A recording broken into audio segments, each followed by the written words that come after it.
রাজ্য বিজেপির ডাকে চাকরি চোর ও হিন্দু হত্যাকারী মুখ্যমন্ত্রী পদত্যাগের দাবিতে কলেজ স্কয়ার কলকাতাতে বিশাল মিছিল ও পথসভায় অংশ নিলেন বাংলার জনপ্রিয় জননেতা তথা রাজ্য বিধানসভার বিরোধী দলনেতা সম্মানীয় শ্রী শুভেন্দু অধিকারী মহাশয়।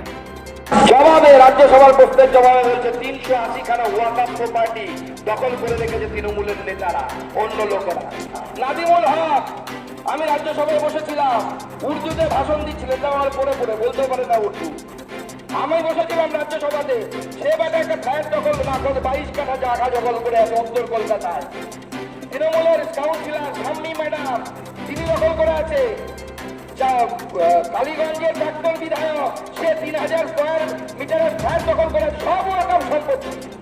বিশ্বের নেতা, আমরা যাকে সামনে রেখে, যার আদর্শে আমরা ভারতীয় জনতা পার্টিকে করি, নরেন্দ্র মোদীজি, তিনি গত লোকসভা নির্বাচনে যখন ডিভিশন বেঞ্চের রায় আসে প্রকাশ্য, আজকে হরগোবিন্দ দাস, চন্দন দাসকে জবাই করা হয়েছে, তারা হিন্দু বলে বাড়িতে গিয়ে।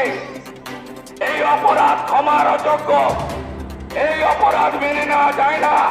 দিলীপ দা বলছিলেন, এক দেশের সঙ্গে আরেক দেশের লড়াই হলে শরণার্থী হয়। আমরা দেশের মধ্যে আজকে মুর্শিদাবাদ থেকে পলায়ন দেখছি। লক্ষ্মীর ভান্ডার পাচ্ছিলেন না, 1,20,000 বাড়ি পাচ্ছিলেন, বাড়িগুলো এবারে ওরা দখল করে নিয়েছে।